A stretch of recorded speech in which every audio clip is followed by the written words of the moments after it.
conocimiento los docentes de cuáles son algunas de las deficiencias que puede tener, ¿sí?, el programa curricular. Una de ellos es la carga académica. ¿Sí? Lo hemos estado manifestando en varias reuniones, la carga académica que tienen de repente los estudiantes de nuevo ingreso.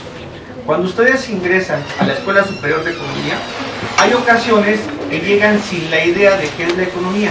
Te dan una idea vaga, porque por algún momento, en alguna situación, tuvieron conocimiento de lo que es contabilidad, de lo que es microeconomía, algo de macro, problemas socioeconómicos de México, etc.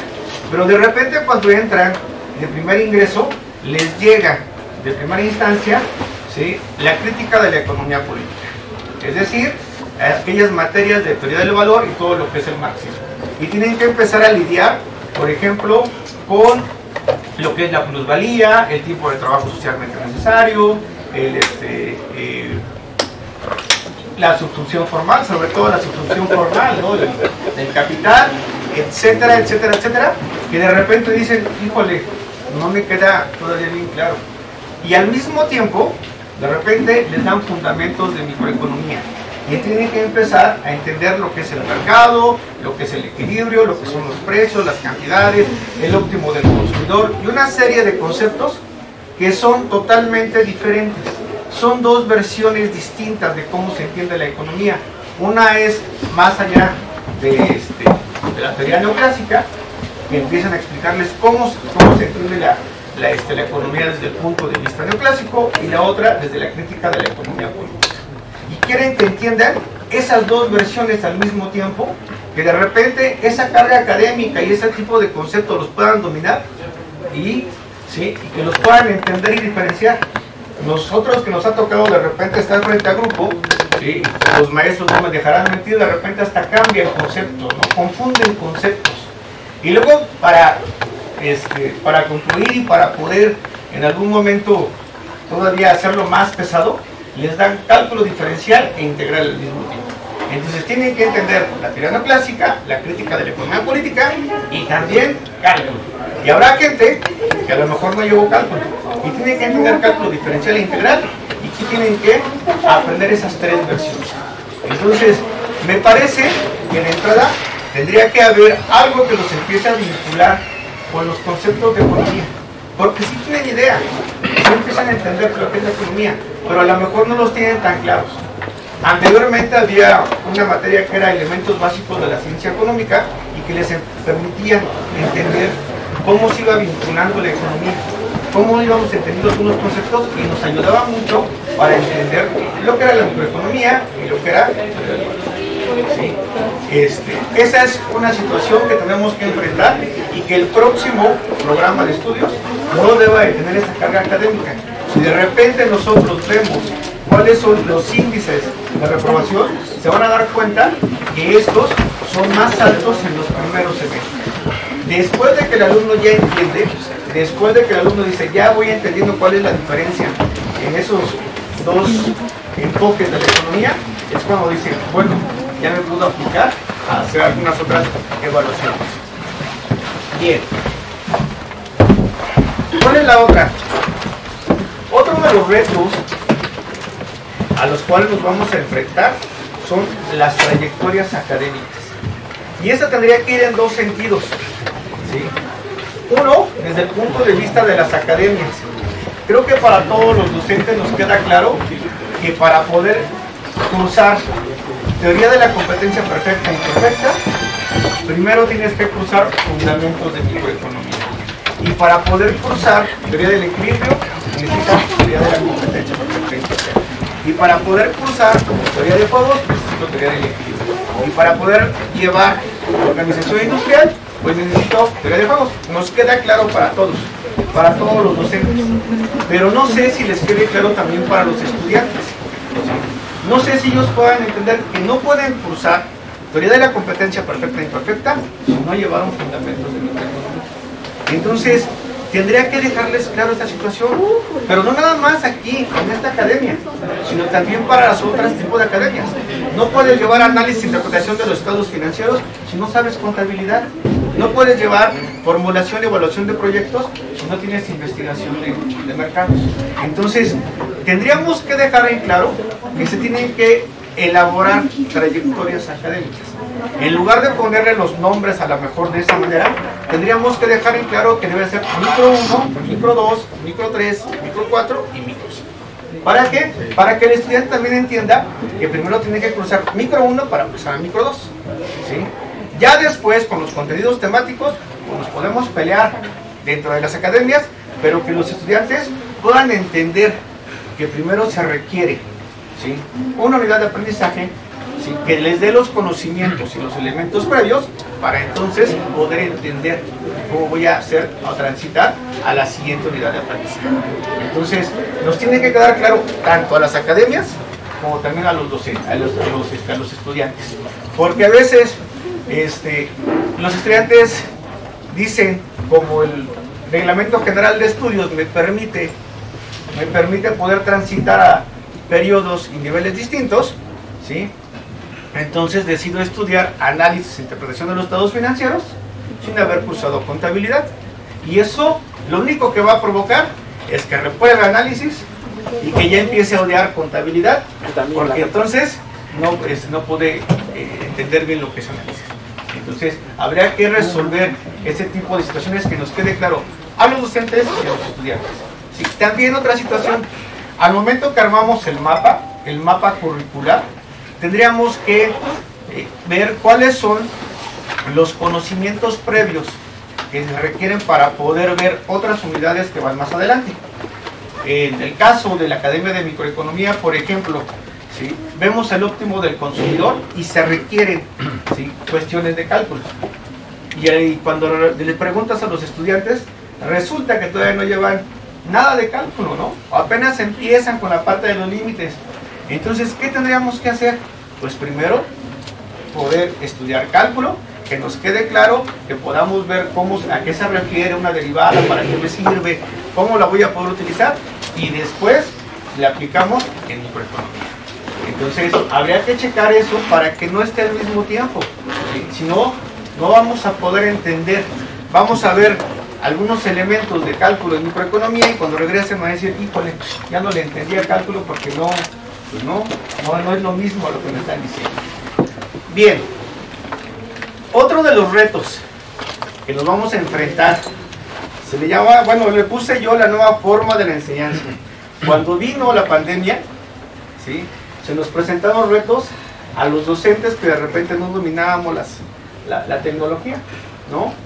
Y se nos hizo complicado y tuvimos que tomar cursos y empezamos a ver cómo empezábamos a dar una nueva forma, ¿sí?, cómo utilizábamos las plataformas y cómo utilizábamos Classroom y una serie de cuestiones más. Creo que la podemos seguir utilizando. Creo que deberíamos de seguir utilizando ese tipo de tecnologías para en un momento dado, ¿sí?, aportar y mejorar las competencias que tienen ustedes como estudiantes, ¿sí?, que en algún punto, por ejemplo, podemos vincularlos con videos, con tutoriales, con lecturas, para que el alumno pueda ir complementando su formación académica. Incluso también en otra plática decía algún profesor, oye, ¿y por qué no empezamos a decir en algún momento, venir, no sé, 4 días a clases? Y uno lo dejamos como virtual para que también el estudiante pueda, ¿sí?, comprometerse a estudiar y formar su autoenseñanza, ¿sí? Podemos empezar, ¿sí? Eso nos puede ayudar un poco. Hay unidades de aprendizaje que sí se pueden utilizar, que sí podemos decir, ¿sabes qué? Voy a analizar, no sé, alguna evaluación de sus proyectos, alguna evaluación financiera, y nada más necesito algunos, los demás se pueden conectar o pueden hacer una aportación desde su casa, o no sé si es la revisión de algún proyecto de investigación, etcétera, ¿sí? O buscar cuáles son las unidades donde sí podríamos tomar clases, ¿sí?, de forma, decía él, ¿sí?, híbrida, ¿no?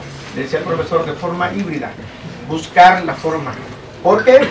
Porque pues lo va a requerir, ¿sí?, lo vemos de forma constante, que la matrícula se va incrementando.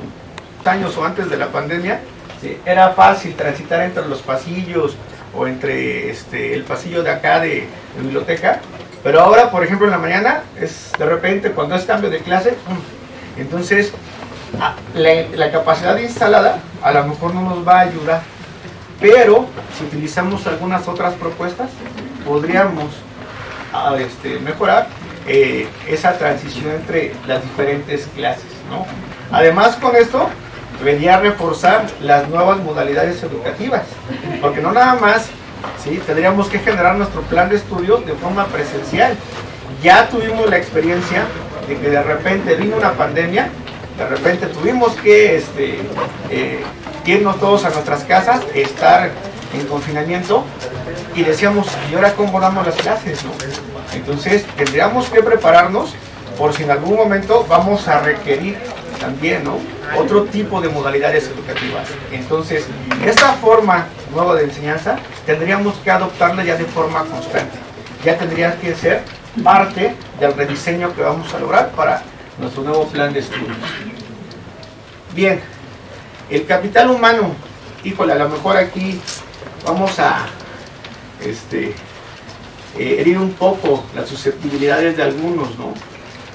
De nada nos va a servir tener el mejor perfil, el mejor mapa curricular, los mejores programas, si los profesores de repente no nos comprometemos a capacitarnos para poder estar frente al grupo, ¿sí? De nada nos va a servir, ¿sí? De repente también hay que capacitarnos, también tenemos que tomar algunos cursos y empezar a, ¿sí?, tratar de solventar las deficiencias o las áreas de oportunidad que tenemos, empezarlas a aprovechar, tenerlas y manejarlas, ¿sí? Y no nada más va en este sentido, sino también deberíamos de ver cuál es el capital humano que se tiene, porque de pronto hay academias que tienen muy pocos profesores, ¿sí? Hay academias que de repente tienen 2 profesores para 2 unidades de aprendizaje que van a abarcar 20, 25 grupos. Con 2 profesores en promedio les toca de a 12 grupos. De a 12 grupos. Un profesor que tenga más de 6 grupos, o es más, que tenga 6 grupos, puede decir, ¿qué tan complicado es? 6 grupos por 30 alumnos que tenga, son 180 alumnos que tiene que atender a la semana. Bueno, en promedio decíamos 30, imagínense, son 38. ¿Cuántos alumnos tenemos que atender? Sí, y hay academias que son 2 o 3 profesores, ¿sí?, y son muy pocos. Entonces, tenemos que capacitar a los profesores y también tenemos que hacerlos que se queden en esa academia, porque de repente sí hay gente que los apoya, gente que de repente dice, bueno, yo vengo a apoyar a esta academia, pero doy una unidad de aprendizaje y después me voy. Se va a lo mejor porque se va a otra unidad académica, o se va a otra escuela, o tiene otra oportunidad a otro lado, y ya no sabe cómo dejó a los estudiantes. Los profesores que en algún momento hemos tenido la oportunidad de dar más de 1 o 2 semestres, podemos darnos cuenta que conforme vamos avanzando, podemos ir mejorando nuestra práctica docente. Porque tenemos esta idea de cómo se da este tema, pero de repente nos damos cuenta que los estudiantes dicen, no me están entendiendo nada. Yo lo estoy viendo, hablo, y de repente no me está entendiendo nada, nada más me dicen, sí, no. Entonces, ¿sí?, tengo que mejorar mi práctica docente, mis estrategias, para que en algún momento, ¿sí?, ellos puedan seguir aprendiendo. ¿Y cómo lo puedo hacer? Pues solamente repitiendo otra vez, porque si vamos a estar en diferentes academias, pues nunca vamos a entender cómo vamos a poder mejorarlo. Hay otro problema ahí, nuestro, perdón, que lo interrumpo. Ahí también el perfil del maestro. En contabilidad solamente son 3 profesores, como contadores y 3 economistas. O sea, ahí es un problema. ¿Por qué? Porque no están en la materia en análisis. Cuidarlo, fortalecerlo, fortalecer también, que se nutran las academias, que se fortalezcan y que finalmente puedan aportar, ¿sí?, todo ese conocimiento para fortalecer la preparación de los estudiantes. Ahora, parece un poco como chiste, ¿no? parece chiste, pero es anécdota, ¿no? ¿Sí? Vincular a la economía con la sociedad. A todos yo creo que nos ha pasado en su momento que cuando hablamos de que somos economistas, generalmente preguntan, ¿y qué hace un economista? ¿Sí? ¿A qué se va a dedicar? Habría que vincularlo un poco más con la sociedad, hacerlo más digerible. No saben lo que hace un economista, no saben lo que hace un financiero, y yo creo que deberíamos de hacerlo más digerible. Los financieros de repente dicen, son aquellas personas que analizan N cantidad de datos, ¿sí? Analizan N cantidad de gráficas y solamente hablan un idioma que ellos entienden. Y no es verdad. ¿Sí? La gran mayoría de empresas requieren financieros y economistas. ¿Sí? La gran mayoría de empresas no se consolidan porque no tienen una asesoría o un acompañamiento adecuado. Habría que hacerlo nosotros, vincularnos con la sociedad, decirles qué es una tasa de interés, qué es un presupuesto, qué es una deuda, qué es una tasa activa, una tasa pasiva, cómo es una amortización, cómo hacer un financiamiento, para que entonces esas pequeñas empresas, esas medianas empresas o esas microempresas se puedan consolidar. Esa es parte de lo que sería nuestra naturaleza como Escuela Superior de Economía. ¿Sí? Si recordamos, el Instituto Politécnico Nacional se creó con la intención de resolver problemas de la sociedad. Un problema de ellos es que no se pueden consolidar las empresas. ¿Cómo tendríamos que hacerlo? Acercarnos con ellos, porque si no, ¿sí? De repente van a llegar gente que les va a decir, mira, te ofrezco una tasa de interés, perdón, una tarjeta de crédito, te ofrezco un préstamo, te ofrezco esto, y entonces caen en el abismo de meses sin intereses y comprar algún artículo que saben que va a durar menos de lo que se van a tardar en pagarlo. Ya necesitan un artículo nuevo cuando todavía no terminan de pagar ¿sí? No saben bien cómo manejar las tasas de interés, cómo manejar los presupuestos, cómo generar, ¿sí? alguna propuesta de financiamiento, etcétera. ¿Quién lo tendría que hacer? Nosotros los economistas, nosotros los financieros. Eso es lo que tendríamos que empezar a realizar, vincularlo más con la sociedad, que sea más digerible, que puedan entender qué hace un economista. Ese sería otro de los retos que deberíamos de comprometer a realizarlos cuando hagamos el plan de estudios. ¿Sí? Hay otra situación, los nuevos paradigmas en las finanzas, otro reto que se nos va a presentar. Cuando vino la pandemia empezaron a crecer mucho algunas empresas que no tienen estados pro forma, no tienen estados financieros, ¿sí? O tienen los datos muy someros, muy pequeños, ¿no? O sea, no sé, de repente cuando me tocaba a mí, a lo mejor ya tengo muchos años aquí en la escuela, ¿sí? Cuando me tocaba hacer el análisis técnico para alguna empresa, pues íbamos a los estados financieros, ¿no? Y veíamos el análisis de la empresa y todo, cómo estaba la empresa desde el punto de vista de sus elementos que reportaba. Pero yo me pregunto, algunas empresas como Uber, ¿sí? ¿Qué reportarán? Facebook, ¿sí? ¿Qué reportarán como estados financieros? No sé si tenemos que entrarle también nosotros, no sé si tendríamos que empezar a ver, para poder complementar esos nuevos paradigmas a los cuales está dando. Vimos las criptomonedas, y recuerdo que tuvimos muchos debates con profesores que decían que eran muy buenos, que estaban muy bien, que sí, yo creo que siguen con esos debates, o seguimos con esos debates, pero ¿en qué se respalda la criptomoneda? Si yo no entiendo cómo le vamos a hacer para poder evaluarla, porque para poder evaluar cualquier situación necesitas un respaldo, y la criptomoneda. Entonces tenemos que entrar en estos debates para que puedan estar también dentro de nuestros programas de estudio, que podamos entender cómo vamos a analizar ese tipo de cosas. Hace poco pasó un fenómeno, el año pasado, el precio del barril de petróleo fue negativo. Y yo recuerdo que hace algunos años teníamos un debate con los profesores de cálculo porque daban precios negativos. Yo les decía, es que precios negativos no tiene sentido. No hay sentido económico. Vas a la tienda y en lugar de tú pagar por el producto, estás recibiendo el producto y también dinero. Sin embargo, se dio. ¿Cómo lo vamos a explicar? sí se tiene que explicar, sí hay elementos para explicarle, y eso tendríamos que enseñar y que venga plasmado en el plan. ¿Sí? No sé si si se sigue haciendo, pero anteriormente teníamos vínculos con diferentes organizaciones. Teníamos, por ejemplo, a GBM, ¿no? De repente empezábamos a realizar concursos. Fuimos la primera escuela que trajo el concurso para poder hacer evaluar un portafolio de inversión. Sí, la primera escuela pública que trajo este tipo de concursos a evaluar un portafolio de inversión con tiempo real, con dinero real, ¿sí? Y con acciones reales, ¿no? Y al final, ¿sí?, quien ganaba el concurso, ¿sí?, le daban una cuenta para que él la pudiera manejar, ¿sí?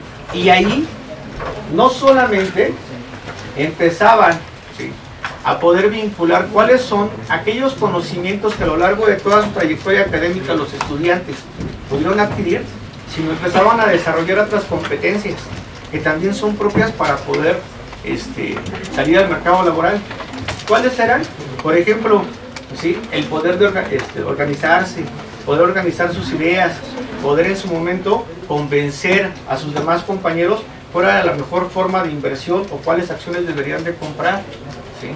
Entonces yo veía a los alumnos que de repente, ¿sí?, se peleaban entre ellos, pero al final terminaban otra vez convencidos, y cuando hacían la presentación y la evaluación semanal, ¿sí?, estaban contentos, pero les gustaba ese tipo de actividades.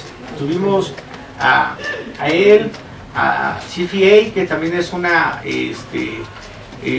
certificación internacional, que les hacía la presentación de una evaluación de una empresa que ellos les asignaban, y quien realmente, o quien hacía la mejor evaluación, la podía presentar ya sea en la Bolsa Mexicana de Valores o en Viva, dependiendo en cuál era su sede en ese momento. ¿Qué tenían que hacer? Pues bueno, empezaba a analizar, ¿sí?, todos los elementos que tiene la empresa, y podían poner en práctica todos aquellos conocimientos que tuvieron a lo largo de toda la licenciatura aquí. Yo creo que eso se debería de mantener, se debería de fortalecer más, para que los estudiantes pues vean cómo se pone en práctica algunos de los elementos que van adquiriendo a lo largo de sus unidades de aprendizaje. ¿Sí? Bueno, creo que estos son los principales retos que tenemos desde el punto de vista de la Academia de Microeconomía, ¿sí?, que debemos de cumplir, porque al final nuestro compromiso es en el aula de clases, y cuando estemos ahí tendríamos que preguntarnos nosotros como docentes, ¿sí?, y decir, esta es la clase que yo esperaba. Si yo fuera estudiante, me hubiera gustado tener esta clase. Esto es lo que me puede ayudar a aportar, ¿sí?, para ser egresado en economía. Porque si la respuesta es no, tendríamos que reforzar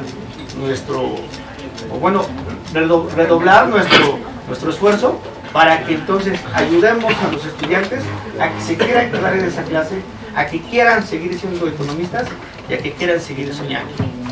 Muchas gracias a todos.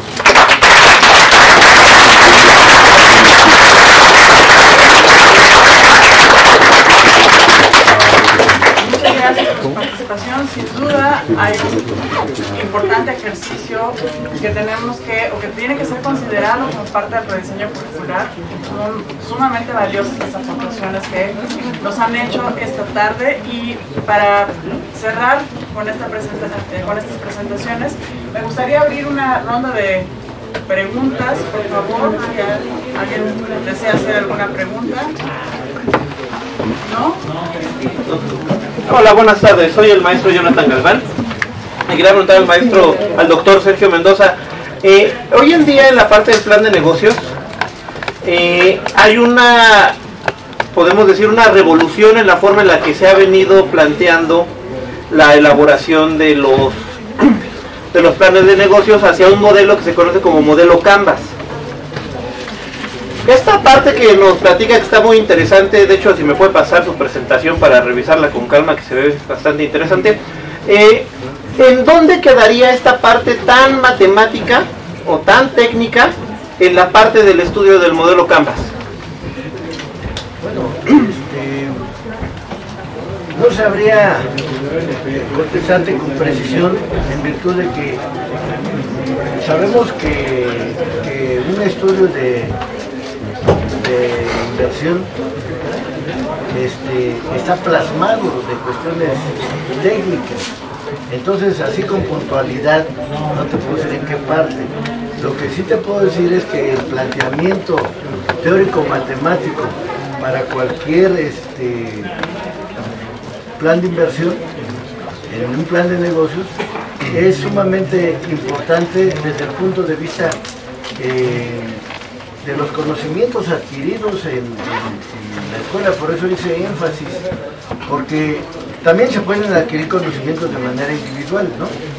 Pero en cualquier diseño o rediseño de un plan, llámese como se llame, pero que sea de inversión, forzosamente necesitamos tener un conocimiento amplio en las matemáticas y en las matemáticas financieras para aplicarlo en cualquier variable, por muy escondida que esté. Entonces no sabría decirte exactamente en qué parte, ¿no? Pero lo que sí sé decirte es que debemos de nosotros al incurrir en este modelo, por lo que debemos estar siempre es preparados para responder ese tipo de problemas técnicos, o sea, debemos de ser matemáticos consumados. Pues sí, no hay de otra. Ya los pormenores de un plan, bueno, pues ya dependen del momento, ¿no? O sea, no puedo generalizar o ser muy puntual en algo porque, como lo dije aquí, hay muchas formas de calcular las inversiones, muchas formas de obtener financiamiento, muchas formas. Hay una variedad de formas de hacerlo que es difícil decir qué método voy a utilizar puntualmente, porque voy a tener una serie de opciones de métodos, o definitivamente el conocimiento matemático financiero para improvisar, hasta incluso no nada más ser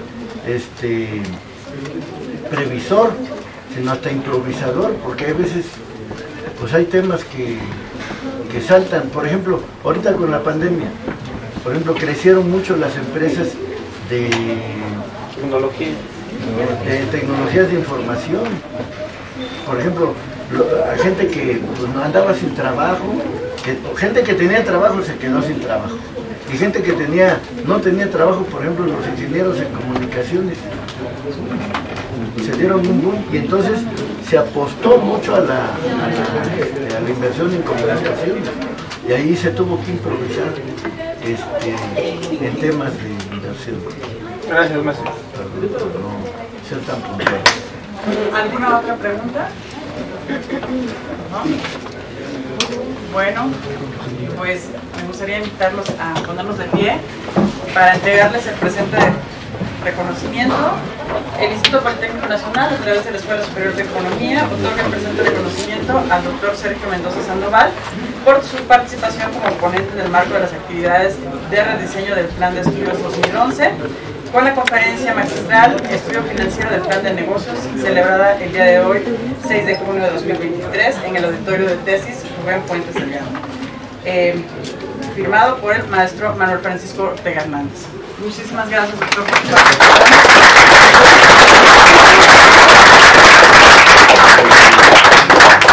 Asimismo, el Instituto Politécnico Nacional otorga el presente reconocimiento al licenciado Anastasio Ramírez González por su participación en la conferencia magistral El papel de la microeconomía en el rediseño curricular 2011, igualmente asignada por el maestro Manuel Francisco Ortega.